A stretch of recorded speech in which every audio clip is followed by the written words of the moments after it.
Tenemos que trabajar en reconstruir el lazo solidario y se hace desde la generosidad. Esto lo haces del que sabe que va a perder porque el otro lo va a despreciar. Así Igual es, hay que hacerlo. claro. Igual hay que hacerlo Claro, una, sí, dos y 1000 veces hasta que lo convenzamos al otro y que sea suficientemente empático de querer entablar un lazo solidario con nosotros, porque todos necesitamos la solidaridad del otro. El problema es que nos demos cuenta de que es mucho más lo que vamos a ganar y que es mucho mejor la sociedad que vamos a construir si la hacemos de esa manera. Solos no podemos. Sanos de la Azotea. Todos los martes hasta las 20 por Radio Comunitaria de la Azotea 887.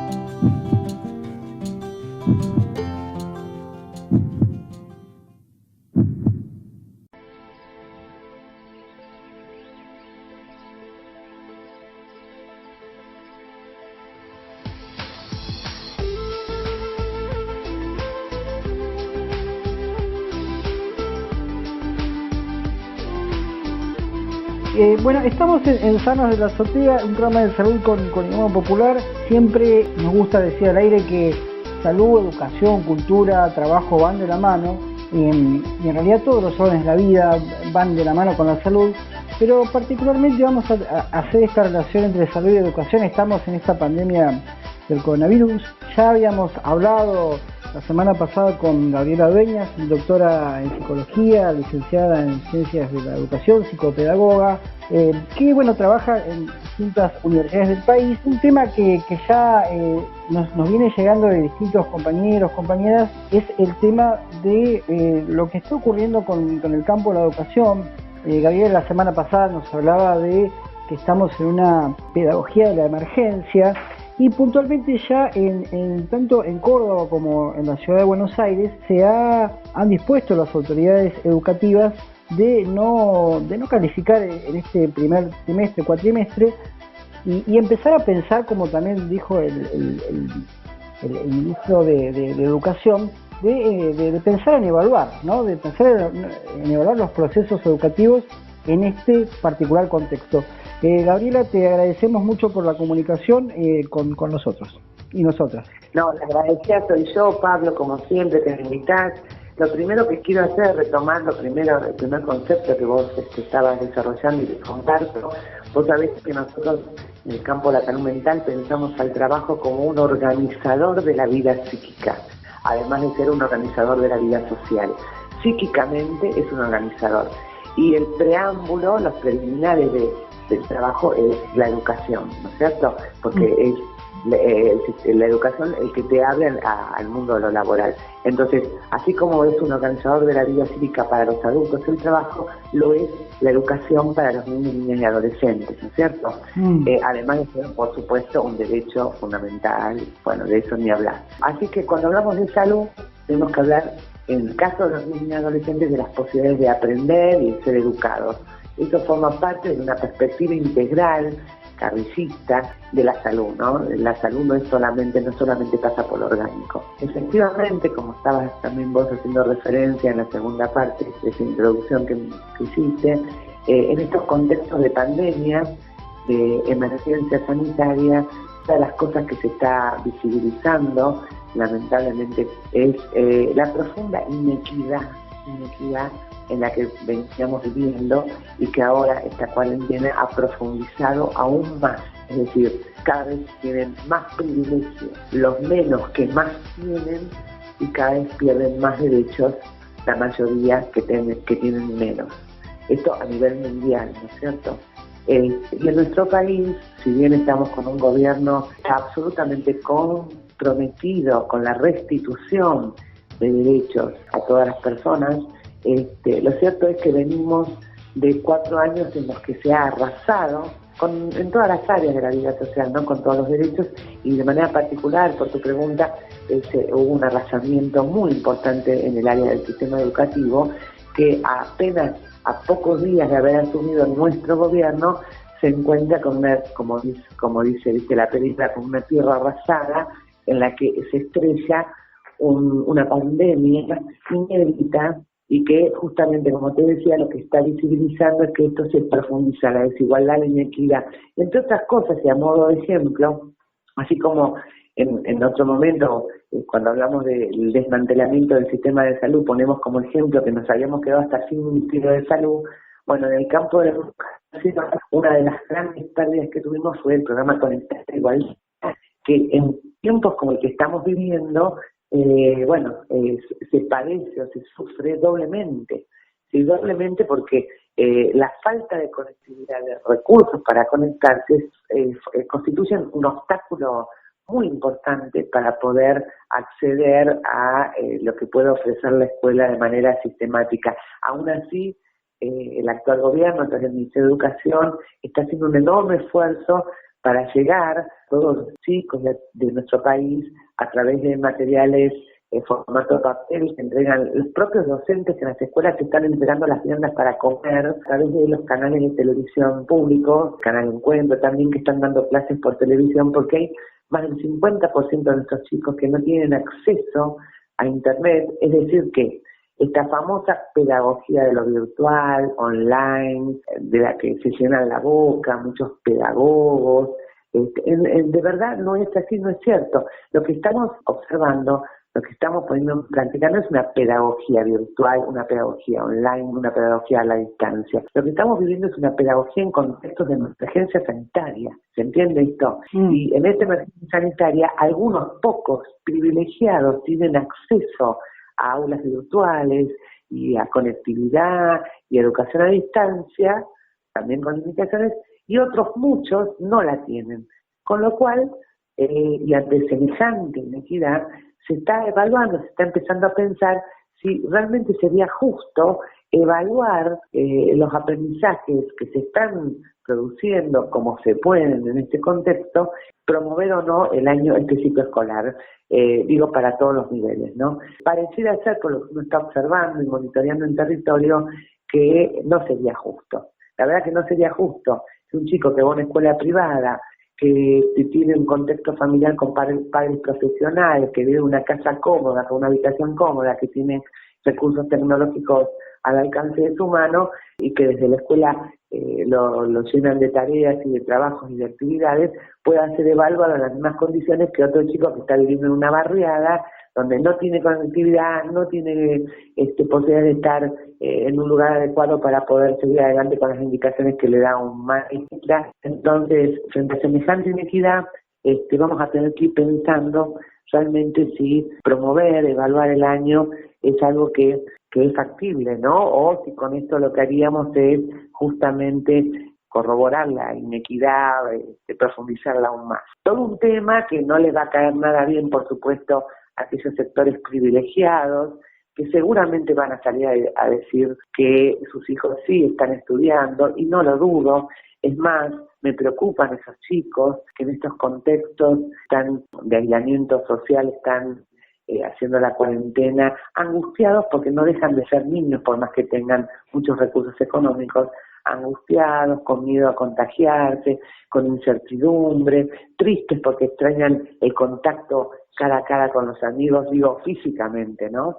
Esos chicos están siendo también muy presionados, porque parece ser que la educación en el campo de lo privado se mide cuantitativamente, ¿no? Por la cantidad de tareas, la cantidad de contenidos, la cantidad de hojas que llenan, la cantidad de trabajos que hacen. Estos chicos están siendo también, o padeciendo, mejor dicho, de cierta presión por parte de lo que yo llamo el mercado de la educación, ¿no? Porque hoy en este contexto de emergencia sanitaria, yo creo que esta pedagogía en contextos de emergencia sanitaria debe poner el acento en lo vincular, en la posibilidad de contener y por supuesto también avanzar en la medida de lo posible con contenidos que tienen que ver con el ciclo curricular, porque hay que aprovechar para aprender, pero no sé si estamos en condiciones, porque no ha sido previsto, porque esta pandemia nos sorprendió a todos, en condiciones de evaluar estos procesos de enseñanza y aprendizaje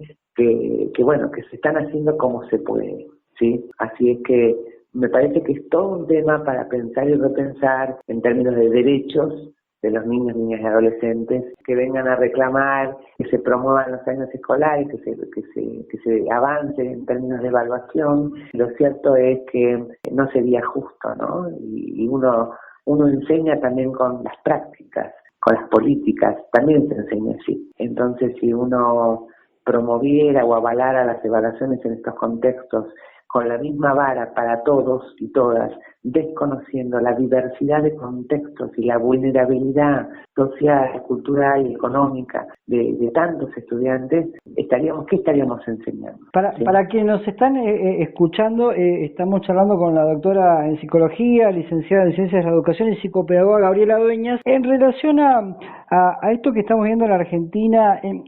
Podemos pensar en este eje entre calificar y evaluar. Hay una frase, Gabriela, que siempre está sonando ahí, que siempre la tenemos presente en el campo de la educación.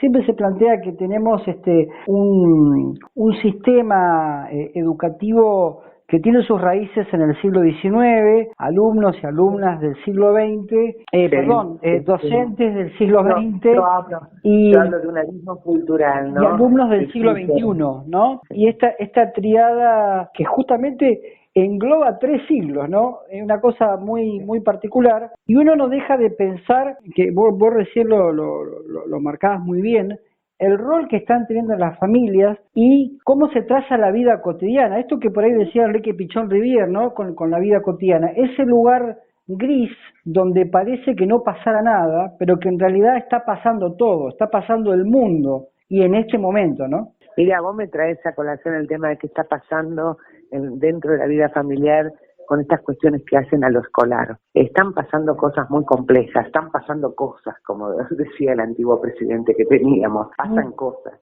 Algunas no son tan saludables, como por ejemplo, me refiero a aquellos padres o cuidadores o personas adultas a cargo de los chicos que pretenden hacerles de maestros o maestras o de profesores a sus hijos. Lo cierto es que eso no es saludable, ¿sí? Los padres son padres, los maestros son maestros. De hecho, los maestros, y eso es muy importante recalcarlo, estudian muchos años, porque no menos de 4 años estudian una carrera en donde entre las disciplinas científicas que estudian se destaca una que se llama didáctica, que es la que te permite enseñar, didáctica de la matemática, didáctica de las ciencias naturales, didáctica de la lengua. Y se estudia durante 4 años materias sumamente extensas, hay muchísimos desarrollos teóricos que vienen del campo de las ciencias de la educación. Será por algo, no cualquiera puede enseñar matemáticas, no cualquiera puede enseñar lenguas, ciencias naturales, menos aún en niveles secundarios, etcétera. Entonces, a esto hay que sumarle, desde la perspectiva psicológica, el tema de lo vincular, ¿no?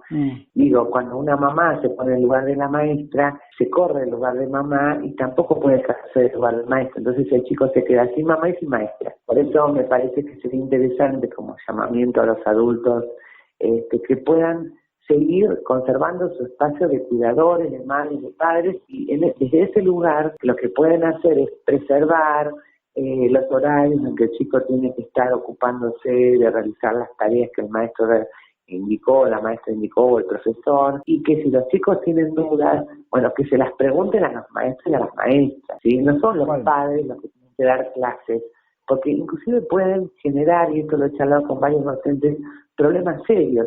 Te voy a dar un ejemplo. En estos últimos años se utiliza como metodología de la enseñanza de la matemática una metodología que se llama el método francés. Sí. Es una metodología muy, muy extraña y ajena a las metodologías con las que nosotros, los adultos, aprendimos matemáticas.